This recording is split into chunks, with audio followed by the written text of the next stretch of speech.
میرے عقب میں موجود مکڑا پہاڑ پچھلے سال اس تاریخ کو برف کی سفید چادر اوڑھ چکا تھا، لیکن اس سال اس پہاڑ پر برف نہیں ہے۔ پاکستان زیر انتظام کشمیر کے دارالحکومت مظفر آباد سے میں ہوں ندیم شاہ اور آپ دیکھ رہے ہیں انڈیپینڈنٹ اردو۔ کلائمیٹ چینج پوری دنیا کا مسئلہ ہے، لیکن کشمیر اس سے شاید براہ راست متاثر ہو رہا ہے۔ کشمیر کے دیگر مقامات جن میں وادی جہلم، وادی نیلم، باغ راولا کوٹ کے بلند پہاڑ بھی اس سال برف سے محروم ہیں، جبکہ پچھلے سال اس سے پچھلے مہینے یعنی کہ اکتوبر میں ہی نہ صرف پہاڑوں پر برف جم چکی تھی بلکہ سردی کی شدت میں بھی اضافہ ہو چکا تھا۔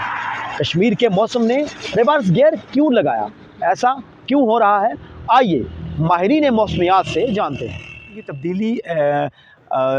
مطلب ایسے نہیں آ گئی، اس کے پیچھے بہت زیادہ جو فیکٹرز ہیں جن کو ہم لوگ اگنور کر رہے ہیں۔ اگر میں سچ کہوں تو جیسے کہ ہمارے جنگلات کی کٹائی بہت زیادہ ہے، ہماری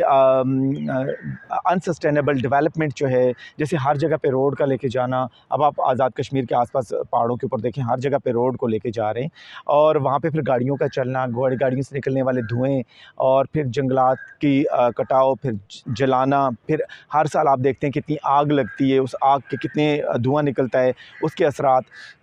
لیکن اس کے ساتھ ایک اور جو بڑا مجھے لگتا ہے ابھی ایک اور فیکٹر ایڈ ہو رہا ہے، وہ یہ کہ ہمارے ہاں نیلم ویلی میں خاص طور پہ اور جہلم ویلی میں بھی، اور آزاد کشمیر کے بہت سارے علاقے، ہمارے ناردرن ایریاز کے اندر بھی ایون، جو رش ٹورزم ہے اس کی وجہ سے بہت اوور جو ڈیولپمنٹ ہو رہی ہے،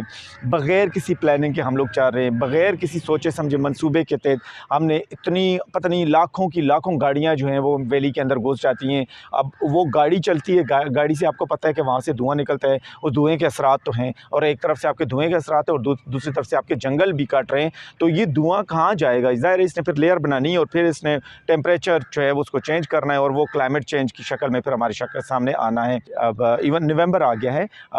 گرمی پڑ رہی ہے، جہاں پہ ہم کھڑے ہیں وہاں پہ بھی آپ محسوس کریں تو یہ اکتوبر اور نومبر میں جب خزاں کا موسم سٹارٹ ہوتا تھا تو یہ سارے درخت جو ہے نا وہ پیلے پڑ جاتے تھے، ان کے پتے گرنا شروع ہو جاتے تھے۔ اسی طرح سے جو لوگ فصلیں اگاتے تھے نیلم ویلی میں، مارچ میں فصلیں لگاتے تھے، اب وہ مارچ میں نہیں لگا سکتے، اب وہ فصلیں جا کے لگتی ہیں مئی میں اور جون میں۔ آگے سے پھر جو ٹائم ہوتا ہے ان کے پاس شارٹ ہوتا ہے، فصلیں پکتی ہی نہیں ہیں۔ اب فصلیں نہ پکنے کی وجہ سے ان کی جو معیشت ہے وہ تباہ ہو رہی ہے۔ اب لوگوں کو یہ بات سمجھانے کی ضرورت ہے، مجھے لگتا ہے ہمیں، ہمارے جو پالیسی میکرز ہیں ان کو تو ضرورت ہے بتانے کی کہ آپ نے اگر کوئی پالیسی کلائمیٹ چینج کی بنی ہوئی ہے تو اس کو امپلیمنٹ کریں، اگر امپلیمنٹ نہیں کریں گے تو ہم بہت مشکلوں میں پھنس جائیں گے۔ کشمیر کا زیادہ تر علاقہ پہاڑی رقبے پر مشتمل ہے اور پہاڑوں میں بسنے والے لوگوں کی زندگی کا انحصار پہاڑوں پر اگتی موسمی فصلوں اور یہاں کے قدرتی چشموں سے ہے، لیکن موسم کا یہ ریورس گیئر ان کی زندگی پر بھی براہ راست اثر انداز ہو رہا ہے۔ وادی نیلم میں اس سال ابھی تک برف باری نہیں ہوئی، اور یہ برف باری نہ ہونا وہاں کے لوگوں کو کس مشکل میں ڈال رہا ہے، آئیے جانتے ہیں۔ یہ موسمیاتی تبدیلیاں ہیں جس کی اثرات جو ہے نہ صرف ہم نے دیکھا کہ فصلوں پہ پڑ رہے ہیں، جو پھلدار پودے ہیں ان پہ پڑ رہے ہیں، درختوں پہ پڑ رہے ہیں، پھل جو بہت اچھے ہوتے تھے بہت سارے پھل جو ہے وہ ان میں بیماریاں لگ گئی ہیں، کیڑا پڑ گیا یا وہ بہت زیادہ جھڑنے لگ گئے ہیں۔ اسی طرح بہت ساری فصلیں جو ہیں ان میں بہت زیادہ کمی آئی ہے، لیکن کچھ ایسی فصلیں ہیں جو کہ گرمی کی وجہ سے وہ بڑھ بھی رہی ہیں۔ تو یہ ساری جو چیزیں گزشتہ کئی سالوں سے میں نے جو دیکھا ہے بڑا مطلب ہے تبدیل ہو گیا سارا یہ موسم کی صورتحال۔ تو یہ جو ہمارا جو روٹین تھی، خاص کر ذمہ داروں کی، جو لوگ پہاڑوں میں بستے ہیں ان کی روٹین ساری آؤٹ ہو گئی ہے۔ ایک ٹائم ہوتا تھا کہ اب بجائی کرنی ہے سردیوں کی سبزی کی،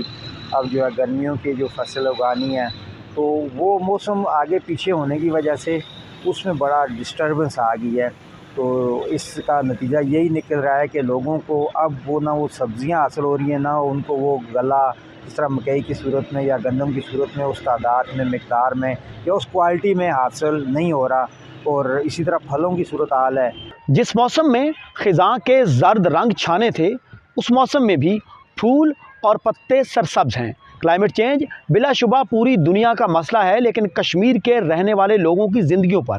یہ براہ راست اثر انداز ہو رہا ہے۔ انڈیپینڈنٹ اردو کے لیے مظفر آباد سے میں ہوں ندیم شاہ، اور آپ کشمیر متعلق تمام اہم خبروں کے لیے ہمارے سوشل میڈیا پلیٹ فارم سے جڑے رہیے۔